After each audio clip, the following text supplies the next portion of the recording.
Thank you guys for tuning in to another episode of Authors to Know and Their Books to Read. I'm your host, Martinique Brown. I'm so excited that you have decided to tune into the show today. I'm really excited about our guest, DeWandus Johnson Sr. He has written a book called Cry Baby Cry or Not. I'm really excited to talk to him because I'm very curious about that title. It is such a pleasure to have you on the show today, DeWandus. Thank you. Thank you for having me. I look forward to having a great conversation with you.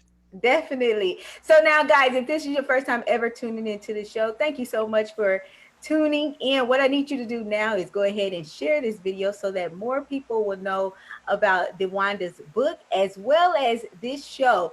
Make sure you also follow our Facebook pages so you will always be notified when we post new links. When DeWandus actually comes out with his sequel that we'll be talking about later on in the show. Also, what I would love for you to do is subscribe to my YouTube channel. All of my contact information, all of DeWandus' contact information is listed in the description box. So I've taken all the work out of it. So there is no excuses. If you like, man, this is a good book, I want to purchase it. Where do I purchase it from? The link is listed in the description box. Another thing, if you truly enjoy the shows that I produce, I would love for you to visit me at my GoFundMe page or my PayPal link. Again, those links are listed in the description box. So, DeWandus, how are you doing today? I'm doing well this evening. I'm doing actually pretty good. I Yeah. got a lot of writing in today, and you know, Yeah. it's a good evening. Now, DeWandus, I see that you have a sweater on. What city do you live in? I'm originally from Chicago, but I'm in Nebraska right now. It's a little cold out here. I know that's right. Yeah. Yeah. Well, I'm in Orlando and I have my fan on and everything. I'll see. Look at you. Look, now you're rubbing it in. I You know. know. Yeah. Now you're rubbing it in. I know, right? So Yeah. can you just let our viewers just know a little bit more about yourself? Well, my name is DeWandus Johnson. And I'm from Chicago. I was born and raised in Chicago. I was in Chicago for 20 years before I even went to the movies. I was on the block. Okay. I had a lot of ups and downs in life and made a lot of bad decisions. Mm-hmm. But the good thing is I learned from my bad mistakes. So along this road, I've written 5 novels. I've only had a chance to publish 2. Well, Okay. 1, and the one that's coming January 20th, 2020. Okay. I'm an electrician apprentice by trade. Mm-hmm. Uh, I have 10 kids. 7 of them live in the house with me right now. DeWandus, you ain't playing, huh? No, not at all. It's just a blessing from God, man. I'm a strong believer in God, and I Uh-huh. believe that He would never put anything on you that you can't handle. Definitely. So my motivation is all 10 of my kids got to go to college. Okay. Okay. So now what made you move to Nebraska? So the reason I came to Nebraska was to venture out to see other things. Like I said, I hadn't left the block, for 20 years. This is the first place I left to. Okay. I got out of prison, and I had a buddy that had moved down here. And he told me, he knew what I was doing down there. He knew what road I was on. And he gave me an invitation to come down here for a weekend. Okay. I came down here for a weekend and ended up staying a year before I went back home. Oh, wow. Okay. Yeah. So was it because you liked it so much or because it was just such a change of pace for you that you said, I want to turn my life around? Well, not then. Then it was more of I can have it my way down here. These people slow. Mm-hmm. I'm running laps around these people. Mm-hmm. So that was my motivation to stay. It was later on in life when I decided to change my life. That was like 9 years ago. Okay. But Nebraska is it's a nice place to raise a family. Okay. It's they have jobs. They have a great school system where I'm at. Mm-hmm. So yeah, I love it here. I've been here 20 years. Oh, All my wow. kids are here. I Mm-hmm. didn't have a baby in Illinois. All of my Okay. kids are in Nebraska. Okay. So now how did you come up with the storyline for Cry Baby Cry or Not? Well, actually, there was a deaf and mute lady that lived behind me for a while I was in Chicago. Mm-hmm. And me and her daughter used to play. She had a little daughter. Mm-hmm. And when I was coming up with things that I wanted to put in the book to make it interesting, I thought that that would be an interesting piece to bring in people to want to hear my story. So uh, I titled it Cry Baby Cry or Not. And the or not is very, very important. Are you going to waddle? Are you going to sit down and take what you've been given? Or are you going to stand up and be who you're supposed to be? If I Mm-hmm. could have named the book or not, I would have named the book or Okay. not. So why didn't you name it that? Because I wanted to I wanted it to be an emotional roller coaster. Mm-hmm. You know, I wanted you to see the title and feel some type of emotion coming off the title. Mm-hmm. So, you know, I named it Cry Baby Cry or Not to appease the people that don't want to talk about the things that they've been through in their life, the things that are Mm-hmm. catastrophic, things that they want to sweep under the rug and don't want to let anybody know what they've been through. Okay. Okay. Yeah. So now, can you tell us a little bit about the characters in the book? Well, like I said, the mother name is Jackie. Okay. She's deaf and mute, but she's a beautiful woman. You know, I compared her to Alicia Keys. Okay. She's been manipulated. She's been ran over. You know, because of her position. That you know, she pours that hate into her daughter named Trina. Mm-hmm. Trina is a 12-year-old girl. You know, she can hear, but her mom tries to inflict her situation to her daughter. Like, don't watch TV with the volume up. Don't talk to me, sign to me. Okay. You know, one day, the little girl, she gets fed up, beat her mom up, and run away. When she runs away, her mother kills herself. So now she's in the streets of Chicago. She don't know anything about gang banging, selling drugs, any type of survival skills. Mm-hmm. Hence the name of the book, Cry Baby Cry Not. Are you going to waddle in the gutter and whine about your situation? Or are you going to come up out of there and be something that you can be? Mm-hmm. Mm-hmm. So now, can you walk us through your book? Well, uh, so when Trina mom kills herself, she's in the street. You know, she's being molested by her mom's boyfriend. So she figured that she can go to him for help, but he's nowhere to be found. So Mm-hmm. she's walking the street. She's trying to find out where she need to get somewhere to sleep, and she ends up sleeping in a park. So later on down in the book, you know, she runs, she witnesses Maestro kill someone, and the pain that her mother was inflicting on her, she always imagined herself killing her mom. So when this guy kills this dude, instead of running away and being afraid of the situation, which he thought that she should do, she stopped and she asked him a question that shook her.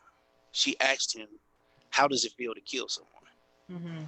And that sent the trigger to his brain to find this girl and see what type of person she was. You know, that he was on a hunt for her. Okay. So he finally finds her. You know, he has his guard up because he has personal issues with his family abandoning him. You know, he like she like everybody else. So, you know, Mm-hmm. we I ain't gonna put too much in it. She just caught my attention. Okay. But she ended up being flawless. She was innocent. She was pure. She didn't know anything about the street. Mm-hmm. So he took her under his wing, and while he was under her wing, the snakes started coming in. Mm-hmm. You know, he had some friends in the street that was pimps. You know, some of his hoes would slide under Trina and try to get her to do things that, you know, she wasn't ready to do, and she didn't even see it coming. Mm-hmm. So, you know, it's a very gritty and emotional book. You know, Mm-hmm. there's some things in there that you know, you're gonna clench your imaginary pearls. You Okay. know, you're gonna be like, man, that's I can't believe she's going through this right now. Mm-hmm. And you know, I put it in there because it happens every day. It Mm-hmm. happens everywhere in the world, not just America, not just Chicago. You know, there's kids going through statutory rape and molestation every day, and there's no one to, you know, pull them out of that situation. The people that have them in the situation are the people that's supposed to love them. Yeah. So now, do you find it interesting that, or even odd, that she asked the boyfriend that was molesting her for help? No, I don't find it odd because she didn't know the difference. she didn't know that this was molestation. In her mind, this was her boyfriend. You know, Oh, okay. in her mind, she was waiting on him to leave her mom so they can go and do what they need to do. Okay. So, this is a this is manipulation at its finest.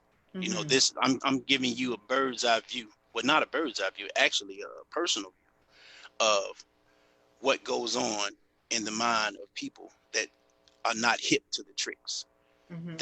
that are not yet seasoned. And we're talking about babies. We're talking about 12, 13, 14-year-old kids. Mm-hmm. So now, why did you decide to put that in the book? Is your overall message to help people or kids that's going through that find a way out? Like, is there a happy, and don't tell us the story, but is there a happy end? So are we able to read like how to get out of this situation if somebody is in that situation themselves? Well, the reason that I chose to put it in the book, because I was a victim of statutory rape myself. Okay. I was a victim of it when I was like 6. The girl was Mm-hmm. 13, and it wasn't the way that it is for girls. It was like, yeah, you're a man now, you can do what you need to do. But Mm-hmm. later on in life, it kind of changed my perspective on sex. Mm-hmm. I didn't value sex. It was just, wham, bam, all right, I'm gone. Yeah, I love you. All right, I'll see you later. Yeah. So, it kind of disconnected me from, the reason that sex was created by the creator. Mm-hmm. To join the man and woman physically and mentally.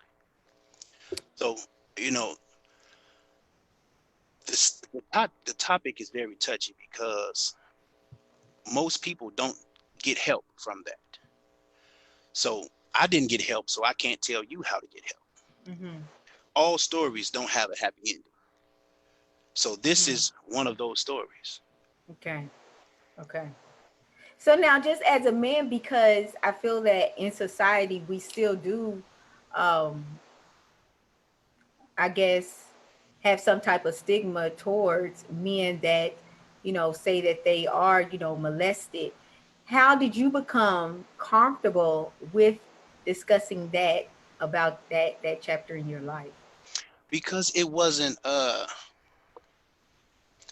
didn't become obviously traumatic to me until I was 30. I took it as I used to brag about it. I took it as like it was a star on my chest. Yeah. I was 6, she was 13. I'm a Mac. Mm-hmm. But that was so far from the case. That Yeah. it really pulled a scab off a lot of things when I started Mm-hmm. to look back at the reason why I was doing the things that I was doing with women to women. Yeah. How I would talk to them, and it was obvious that the things that I went through as a kid was affecting me as a grown man. So Mm-hmm. my purpose was, and still is, I like to write about things that people don't like to talk about. Okay. I like to uh, bring the rawness of a situation to a person that's been through something in hopes that it will help them push through what they're going through and seek help for it. That's good. So now, is that one of the reasons why you wrote this book, to really just help individuals and push through whatever they've gone through? Yes, absolutely. Absolutely. I know a number of people that have been molested when they were little girls. Mm-hmm. I know, I can think of 7 right now, just off the Mm-hmm. top of my head, because I was in that life. I was a soothsayer. I would I would find out what happened to them when they were little, and I would guarantee that wouldn't happen with me. So I would always pry and see what was going on with a woman. So it's a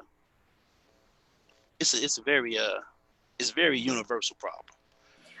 Okay, so you just made that statement. Are you saying that you would intentionally go to the women that was hurt in order for you to, I guess, use them as well? No, no, I'm saying Okay. the realm that I was in, they were Uh-huh. already hurt anyway. Right. So they wouldn't have been around me if they wouldn't have had catastrophic things happening to them, is what I'm saying. Okay. So Okay.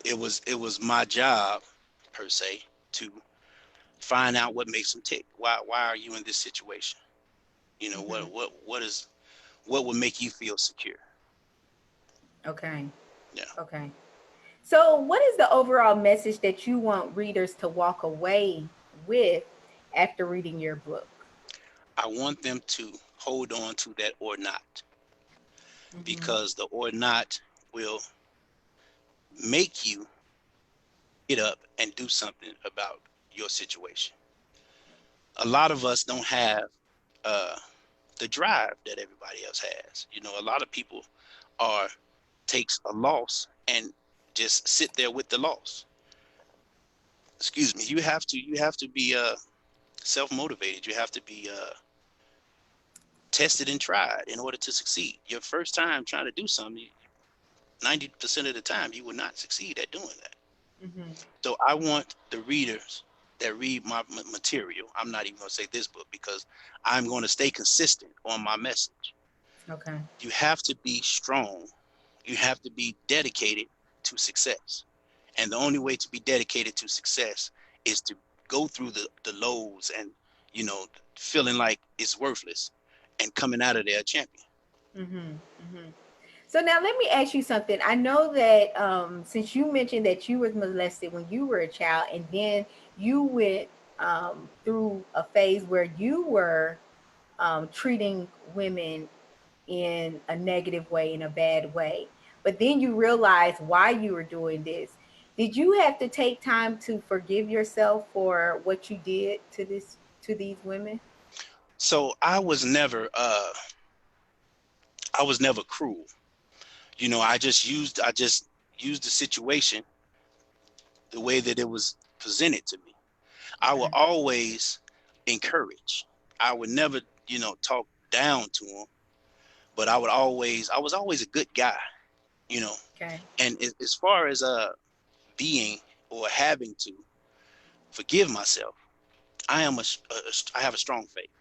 Okay. So, you know, all of the women that I've ever had in my life, if I were to go and knock on their door right now, if they weren't married or tied down to something, we would Mhm. probably rekindle that situation. Oh, okay, okay. So So you didn't like abuse them. I mean, so it wasn't like verbal abuse or no, physical abuse, but it no, was just like the sex part of it was just more so like, right. this is what it is, Yeah, and this is then what it this is is. Yeah, I'm this. finna blow your socks off and I I'm up out of got you.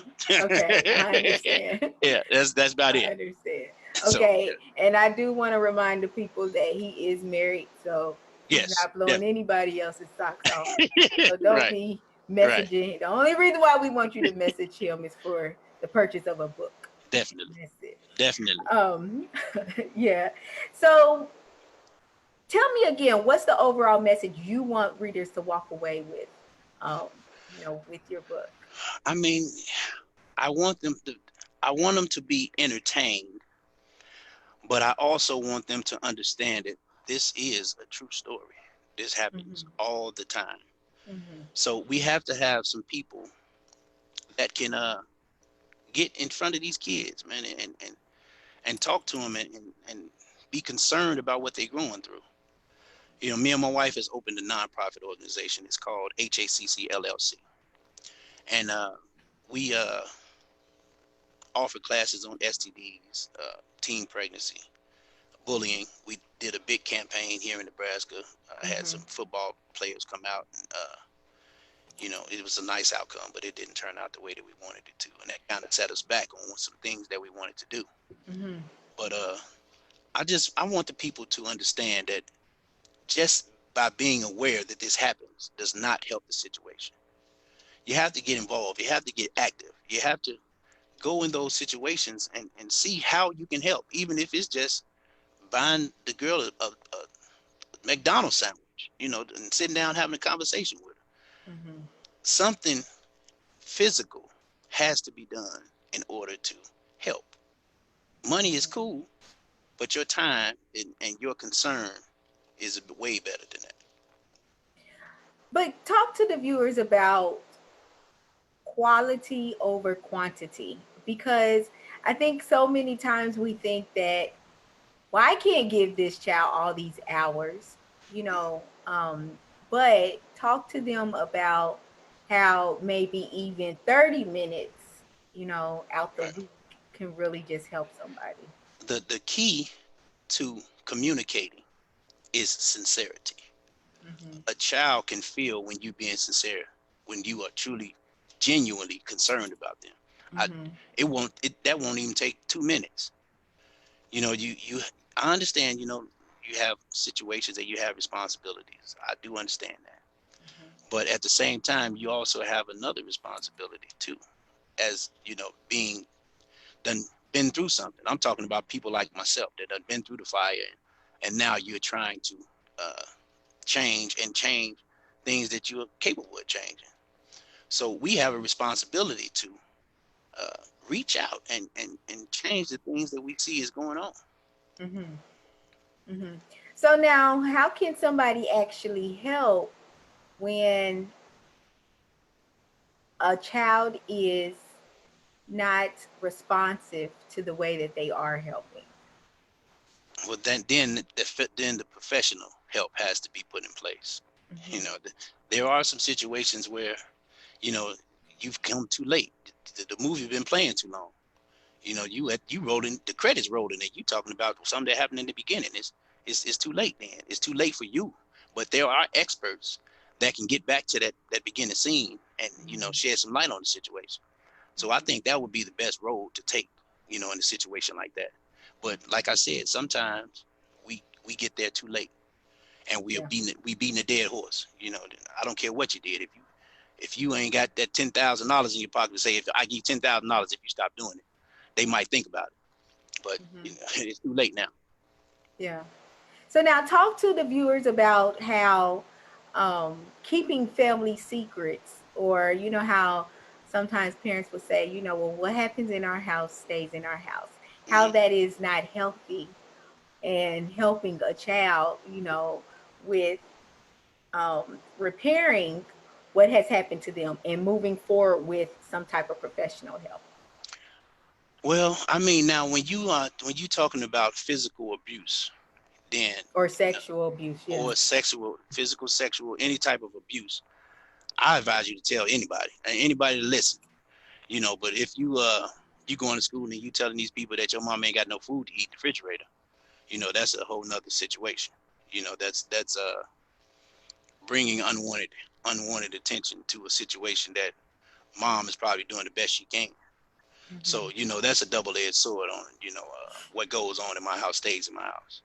But sexual abuse, your mom getting beat up, uh, your daddy drinking too much, all of that, you need to tell somebody Hmm. because it could have dire consequences on your life, man. It can change you, and you don't even know that it's changing you from this innocent child to an insecure person. Yeah, that's so true. Yeah. That's so true. And I just want to give a shout out to Cheryl. Um, DeWanda, she said, awesome what you and your wife are doing.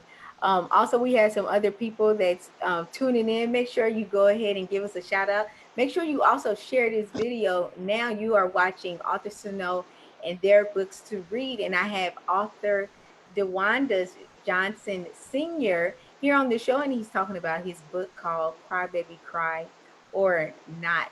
So, why should we add your book to our library collection? Because it's a page turner. Uh-huh. This will keep you entertained from the first page to the last page. Hmm. I did that on purpose because the first page will let you know if you will have the stomach for this book.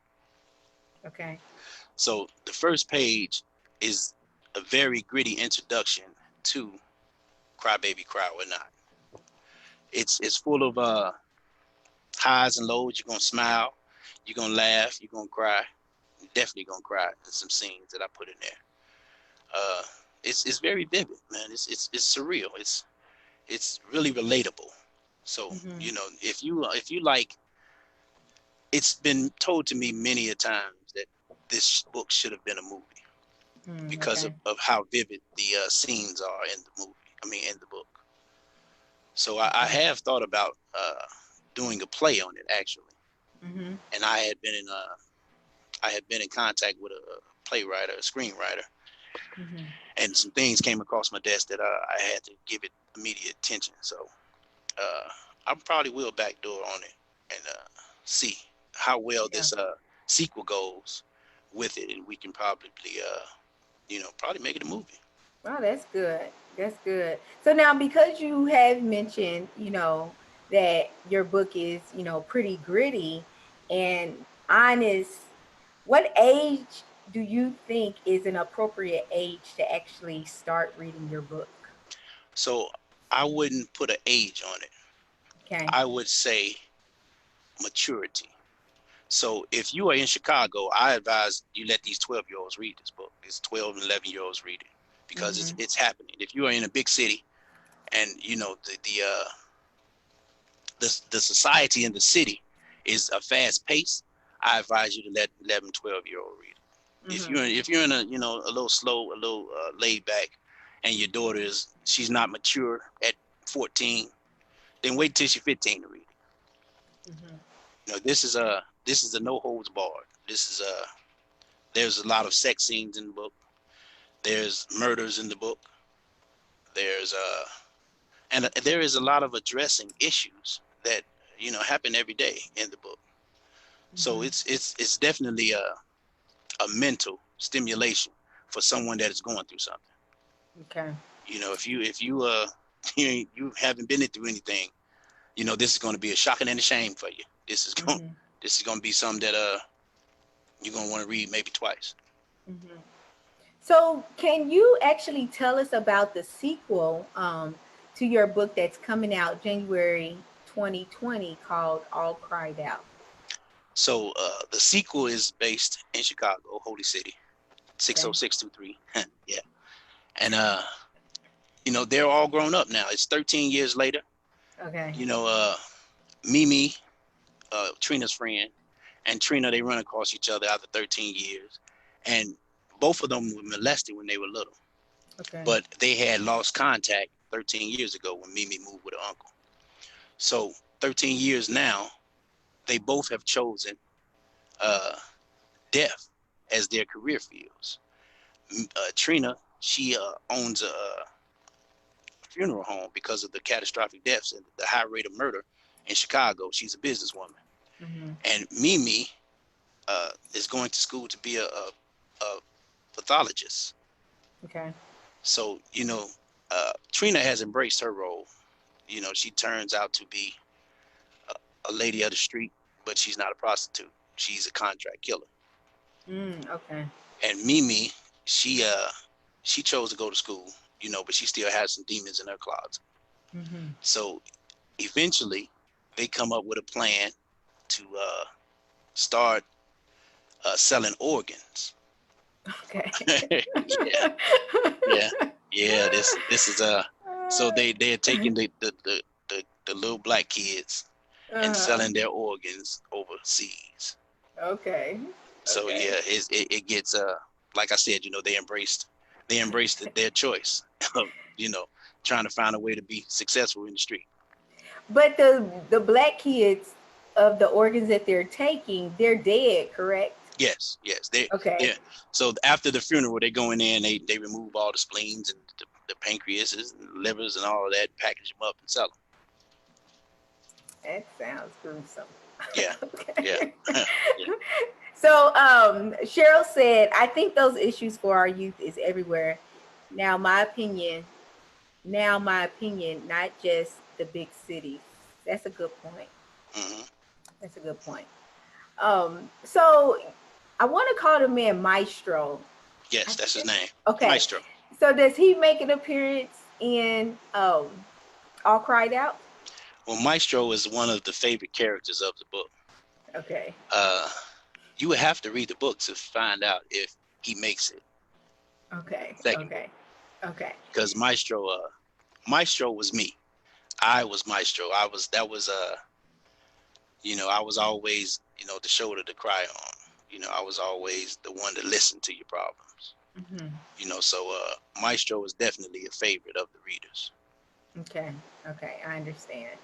So that's why you all, I have listed DeWandus Facebook page in the description box, because whenever he posts the release date of All Cried Out, then you'll be notified. So make sure you like and follow his Facebook page. And also, if you're interested in purchasing his book, Cry Baby Cry or Not, make sure you visit his website, because that is also listed in the description box. So I know that you touched on the nonprofit that you and your wife has actually started. Can you tell us a little bit more about your organization? Well, we are based in Omaha, Nebraska. Uh, Mhm. it's uh, it's connected to our daycare center. We have a daycare center, uh, Heavenly Arms Learning Center. We just Okay. changed the name from Child Care to Learning Center. Okay. 5,000 square feet. So we have a lot of kids, and Mm-hmm. our purpose with the daycare center is to give a curriculum that is tailored to having them excel when they go to school. Okay. So, you know, we take advantage of families. So if you come to the daycare center, you have a 2-year-old and you have a 13-year-old and, a single mom, we offer those programs for the 13-year-old, and then we have parent night where we, have parents come in and you know, not necessarily talk about their problems, but give them an avenue to be heard about, the things that they're going through. Oh wow. So, we sit back and conversate and crack jokes and, make it a family affair. Yeah. Yeah. Yeah.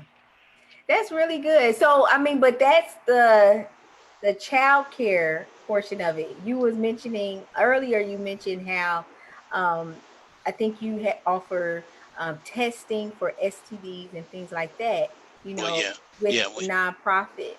We do. We don't offer the testing, but we do offer education. Got So you. God forbid, these kids running around having sex everywhere, but it's reality. Mm-hmm. They are doing it. So, we don't promote it, but, Right. just in case you are, this is what could happen. We have programs for anti-bullying. Mm-hmm. We did a big show like 2 years ago, and it kind of set us back on things that we were trying to do because it didn't turn out the way that we planned it would turn out.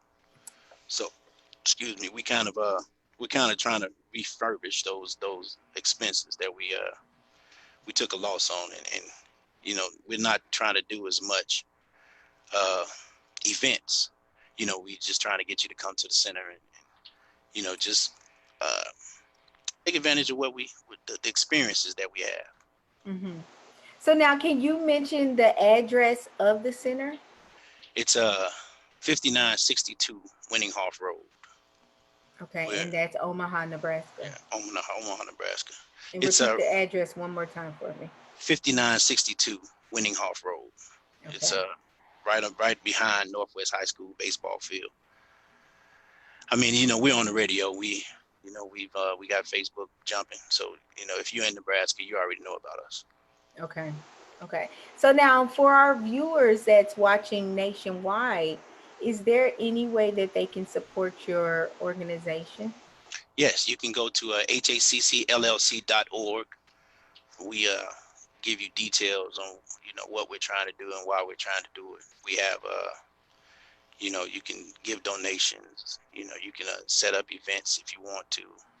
Come out to the parking lot. We do the bouncy house and do the barbecue and have a little concert out there for the kids if you want to. We all about the kids and Heavenly Mm-hmm. Arms. So it'll be nothing for us to come up with something to try to help out. So Cheryl asks, is there any part in your book about prayers? Prayers. Yes, there is a book. There is a part. I wouldn't say it was about prayers, but it's about the questioning of one's faith. Mm-hmm. So at the end of book 1, there is a scene that Trina is she's a part of a murder, and the people that hired her for the murder, they were molested by a priest. Mm. So Trina and Maestro, they get the priest together. I'm not going to tell you the scene, the actual, Yeah. scene of the book. But the Mhm. question that Trina asks is uh, why do you, wait, let me see how she puts it. Why do you pray? I can't remember the way that she puts it. But she asked the priest, if you are such a holy man, then why are you doing this to the kids? What Mm. what what part of God is that? Yeah, yeah. Yeah. So, that little snippet, Yeah. some people in some situations, that are dire like this, you know, most people don't have God in the equation. Mhm. When you are molesting on an innocent little girl or little boy, you know, I don't want to say that you don't believe in God, but his faith is not concrete deep Mhm. inside your soul. Yeah. So, these type of situations, God sees everything, Mhm. but it's when you see him, it's what's going on. Yeah. And then I think it's difficult to know or trust in God when those things are happening to Right, you, right. and then especially when you throw in that part of a person of clergy Hmm. and they're doing it to somebody. So don't tell us the response of the priest, but did he ever answer Trina? No, he did not answer Trina, but he began uh the Lord's Prayer. Our Father who art in heaven, hallowed be thy name, thy kingdom come, thy will be done. And he would not answer what she was asking him. Mm-hmm. So in Catholic faith, that they tell you to say some Hail Marys or some Lord prayers and you forgive all your sins. Mm-hmm. So I made that uh, a staple to his response because he was getting ready to die. Okay, okay. Yeah. Okay, since you threw that out there, I just have to ask, like he was about to die from the hands of Maestro and Trina? Yes. Okay. Yeah. I'm surprised you answered that. Yeah. Yeah. Because usually people like, I ain't telling you.